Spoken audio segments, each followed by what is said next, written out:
Hi everybody, welcome to our QI roundtable. So today we've got the QI Central Project Board.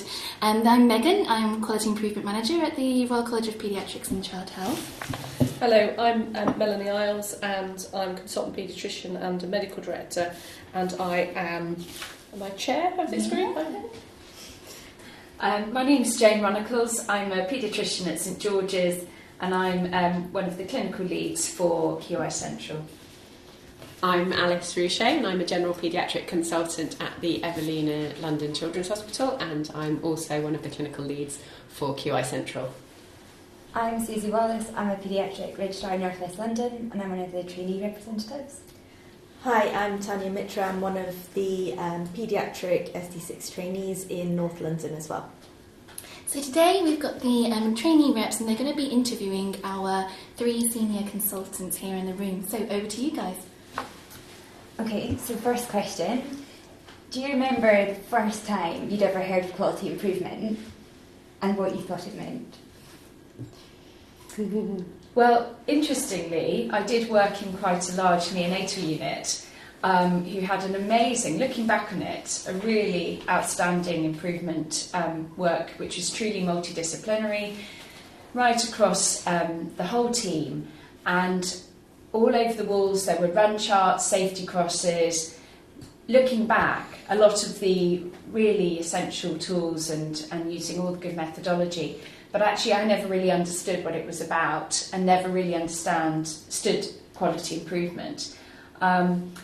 I suppose I really started to understand that when I took a year out of my training to be a Darcy Fellow, and I got to really learn about quality improvement and get some proper education. But I think just before that, I did have a very supportive educational supervisor who allowed me time to shadow one of the service managers and do a joint project, which actually at the time was very collaborative, working with parents on developing a discharge pathway, which was probably my first experience.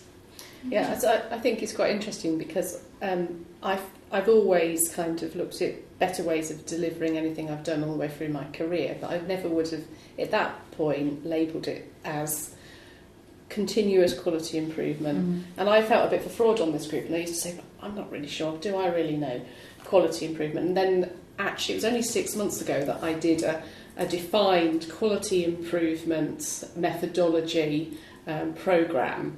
And I thought, actually, I do know all of this. There's various bits that I've done, webinars, been involved in meetings that I've picked up from Jane and Alice.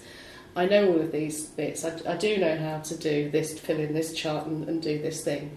And so some of it is a bit of the myth. And I think as time goes on, I think it's using the quality improvement as a methodology to get continuous improvement and really to capture some of those things that we talked about today earlier in the meeting about leadership and culture and teamwork. Yeah, I think it crept up on me. So a bit like Jane, I was working in environments where quality improvement was part of what people did. And I remember working on paediatric intensive care, and we would get emails saying that the store cupboard had been 5S'd. And I was not familiar with any QI methodology and I had no idea what this was. And again, as Jane said, it's quite interesting how you can exist within that world and yet actually not have it touch you. And then I think I probably came to it more through education. So I did an education fellowship and became increasingly interested in education, really from a kind of almost a selfish perspective of working as a paediatrician and feeling like a bit of a fraud, thinking, how does everybody else get it right? Because I don't think I'm getting it right. And initially thinking, well, that must be about education. So we must educate everybody better. And so working on sort of improvement through education. But then realising that there was the other part of it, which is the system in which you work, and actually just putting all the pressure on the individual to make the right decisions isn't enough, and actually it's just really pressurising on that individual, and what you need to do is start looking at the environment around the individual to put the knowledge into practice, and that's what kind of fires me up and keeps me interested. Yeah, that's really important. Well, that's what I love about QI, is it's really rewarding as an individual, so whether you're a trainee, a consultant, another allied healthcare professional, it's actually so rewarding to feel that you're improving the systems in which you work and making things better for your patients. But also it's not rocket science. So actually, like we've said, you know, we've been exposed to a lot of the stuff, and actually, you know, having a little bit of knowledge, it's very experiential. You have to put QI into practice, but working across a team, and it can be so, you know, really good for your, you know, for team working and also leadership skills, and rewarding as an individual. And it's very liberating, I think, actually, to sit down with a team and acknowledge that things aren't perfect, because a lot of us go into paediatrics as with kind of perfectionist traits or with a pressure to be perfect. And actually we're not. And we have to have a system that keeps everybody safe despite human imperfection. So actually sitting down with a team and acknowledging that we might get things wrong, that we don't know everything. Actually, I found that a real relief, because I can kind of let down the pretense that I know everything and say, well, actually, how can we keep everybody safe? And everyone goes, do you know what, I don't know everything either. And then we can all move forward together. And that's actually hugely sort of bonding, but also it's a big relief and hopefully has a good outcome. It gives the permission to get on with something, just get on with it as well, and to actually accept that you're not going to fix it all at once, and to break it down into chunks, but then look back and see if it's made a difference. So I think that's really important as well. But also think about human factors, and you know, this where it links through to my, you know, interest in patient safety, and you know, a lot of people understand now the importance of simulation and working better as a team, and understanding some of those human elements to error, and you know, links right through to risk and governance and safety, as well as all the education aspects. That's fab. I mean, you all have had significant experiences in QI, but what we would like to know is what was your very first QI project? That's a good question. That's too long ago, I think. So I suspect that probably I would start with the thinking about being honest about things that haven't worked. Is actually that when I started training, we all started with audit, and actually what I do have is a back catalogue of audits that involved a lot of data collection and didn't get any further. And actually some of those audits we called improvement. I remember doing one on looking at vitamin D supplementation in central London, and I know that's been repeated by many people many times, and certainly I am confident that I did not have any impact on improving that. So I think that's probably my then gradually realising that actually the audit, and again that came from the education side of things, that we were just endlessly showing what we did badly without moving forward. And so then from there, I think the first project, again, I don't think it was hugely successful, but was looking at management of constipation, that very exciting topic in general peds, and actually identifying that we didn't code any of our outpatient work. So it was very difficult to know how much we were seeing. So actually it highlighted some system issues that were looked into, rather than my actual project having an impact. But that's probably where the journey started for me. Yeah, I mean, I think like Alice, I was involved, you know, we'd always, my frustration is when you get sent a list of audits to choose from, but actually I remember as an SHO, I used to, I did looked at the BTS guidelines for asthma, but always felt that I was identifying some of the same themes, but nothing actually changed from it. And actually I just feel that, you know, as kind of highly qualified, bright clinicians, we shouldn't be trawling through collecting lots of data. And that's what I love about QI, is actually you can choose smaller samples, just enough data to get your baseline to show improvement. And I think, at the time there was lots of, sort of presenting audits, presenting recommendations, rotating round, knowing that perhaps, you know, that someone else would come along and do the same and not actually make improvement. So I think the time when I felt that I was actually leading some change was when I was looking at this discharge kind of checklist and performer for children going home from high dependency on long-term ventilation. And that was really a great experience to work across a team, and I suddenly realised that actually I could learn so much from working with parents, working with the specialist nurses, working with a wider team, and how how you can learn so much and how important that is in QI. I think my looking back, I probably didn't collect data to show my improvements. And that's something which I think is difficult, but actually it's so important to then be able to demonstrate that the changes you've made are an improvement.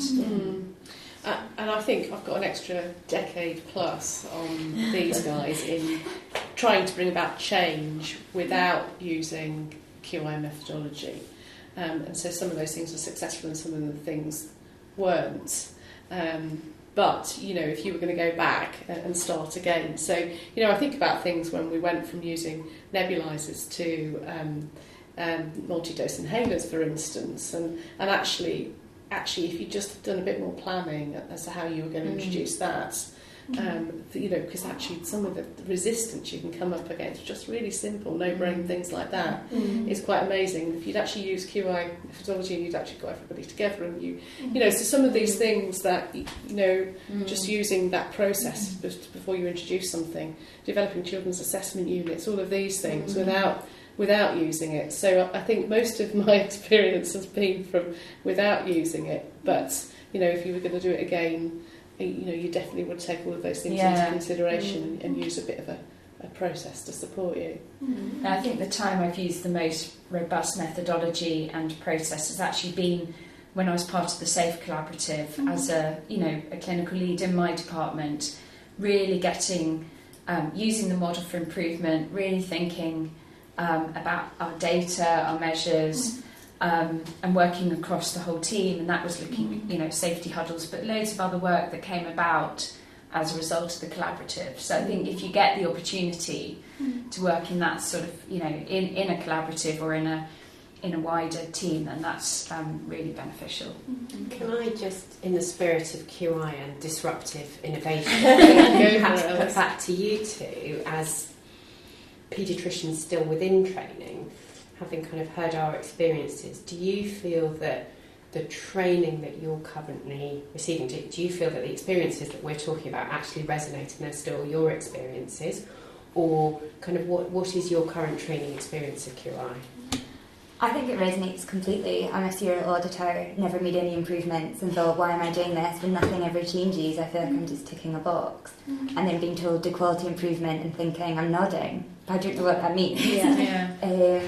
And then I think once you realise what quality improvement is and how it's just so simple and can get really effective small changes, it totally changed my mindset.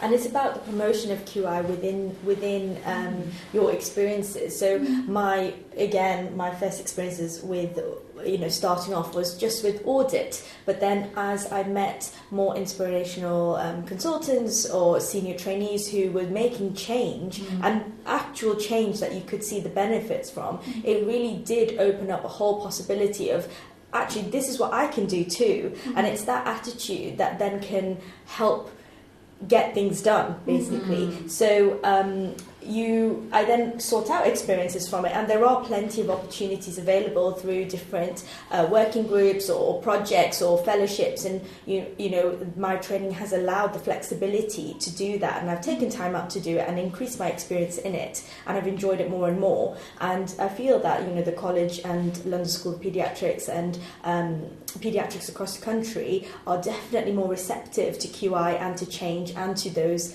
types of different ways of working. But I do still feel very strongly, I don't know if you agree from your experiences, that it's so important around mentorship and that support you get, and actually that's still quite patchy. It is. I think that's something as more and more people understand methodology.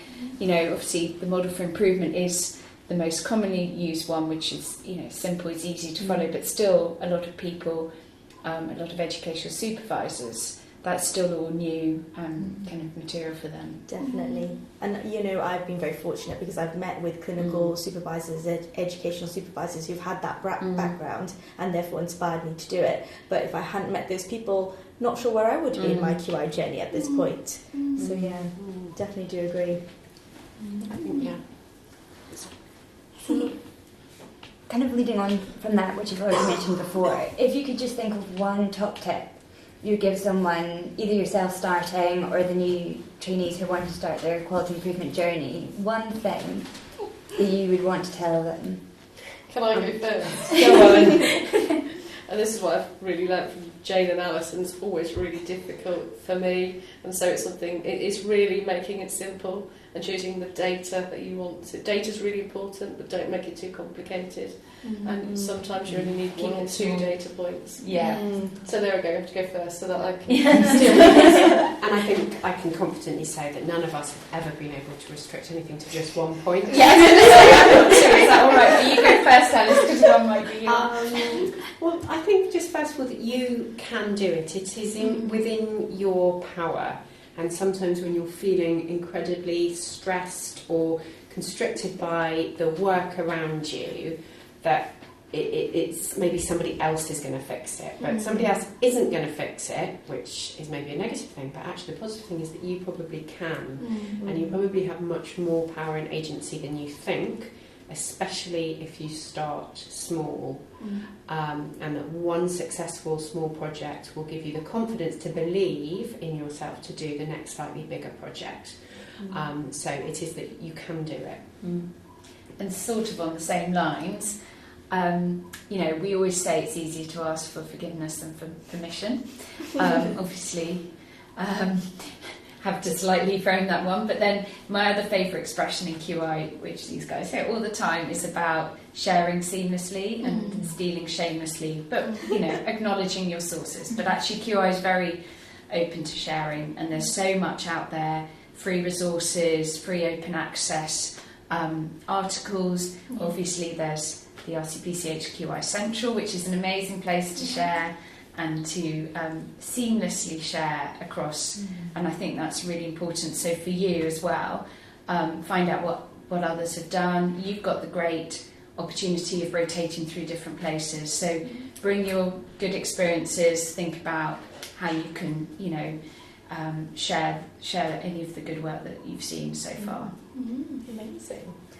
And within your QI journey, what are the pitfalls that you've experienced and how did you overcome them? So I think that there's sort of two biggest pitfalls. The easiest to manage one is about planning, and about actually most things go wrong because you really didn't quite know what it was you were trying to do. Your aim was too big, it was too vague, you hadn't fully understood what the problem was, or you have just launched in with implementing something without checking that it is actually the solution that your system needs. So I think there is a big pitfall about planning, and when I sort of support people through QI, I really make them spend a long time in that understanding what's actually going on right now rather than implementing a solution.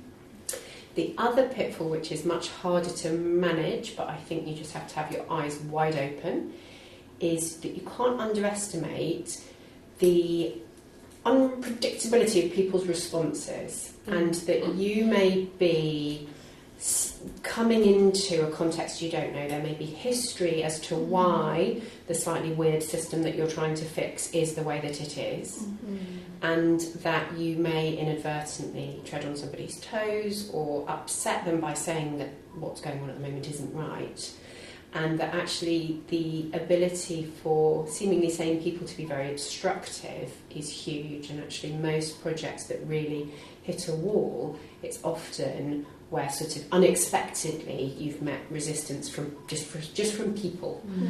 And so again, back in your planning stage, really doing the research to find out why things are the way they are and who will be affected by what you're doing, so that you can get people on board. Because people often, they may have worked really hard, things may already be better than they were, people may have worked hard to get things where they are, and people will easily feel offended or excluded from things, and can then be quite obstructive. So you just have to be really open to that, especially in the NHS, where people do their job from a sense of, they're so values based, and people want to do the right thing. And if they feel upset or undervalued because of your change, they will be really resistant. Mm-hmm. And I think that's very important. And I think that, just adding on that a bit, because I think that's really important from a simple project to wide-scale system change, is that diagnostic bit, the understanding what's happening now and why, and trying to engage with people and bring them with you, and that's so important at all those levels. I mean, I completely agree, and actually I think one of the biggest challenges is time. So as Alice said, planning properly, but also we as doctors, we like to jump to solutions, and we always have, when we teach, we actually say, park your solutions, okay? Let's think, as Alice said, we've got to understand what's going on. So really, what is your problem? Because, you know, it's very common that people make an assumption that this is the solution. This is the problem, this is the solution, I'm going to implement this solution. Actually, it's a change idea that you'll test out using PDSA cycles through the model for improvement. But first, spend time, as Alice said, really planning and understanding your problem first. Because actually what you think may be a solution may not. It may be one of the change ideas you test, but it may not be the solution. And the other thing I'd say is quality improvement is a marathon, not a sprint. So actually you will find times in your journey where, you know, you have a block, you are, it's difficult, as Alice said, you may have, commonly it will be resistance from others, but actually it might just be you need a bit of motivation. And one way of overcoming that is by, I mean, I work to deadlines, so you might want to set yourself some timelines. This is, you know, I want to finish this PDSA cycle this week, I'm going to present it to my team, I'm going to set a deadline to myself. This is motivating, because actually when you reach those deadlines, you share your work with your team, it's very rewarding, you feel like you're making progress. It may be that actually your change idea didn't work, but actually you're making progress, you've tested something. So actually thinking about planning, you know, properly, working with your team to motivate each other and sharing your updates with your team is really important. And then in this, continuing in the not being able to quite limit myself to one thing, and Jane mentioned this earlier, is the other thing is the measurement and the data, which is that we sometimes launch into doing things, again, because we're driven by that need to have a solution, and this is just obviously such a great idea, let's do it. But actually, if you haven't been able to demonstrate where you are, you're not going to be able to demonstrate that things are better. And actually sometimes when you really measure it, things aren't better. Perhaps your new implemented solution has made things much more laborious or has unintended consequences. And in terms of sharing what you've done, being able to demonstrate even just simple levels of data, we're not talking randomised control trials here, we're just talking about just enough data to show that the thing you've done has had the impact that you wanted it to have.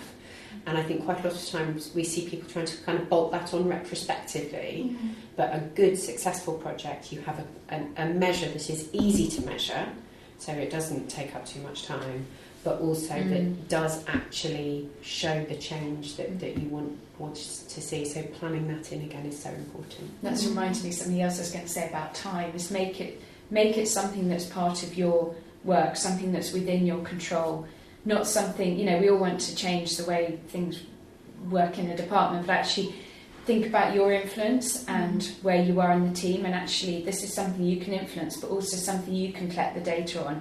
So I always say to the trainees, back of the envelope, on the ward round, or in your phone, quick bit of data. Don't take, you know, come in and all your precious free time to spend hours collecting the data. Do it as part of your job. So choose a project that's within your control. Choose something you feel passionate about, otherwise it won't ever work. And, you know, collect the data as part of your day-to-day work. Then you'll get your data quick and easy, and it will be a problem that means something to you as well.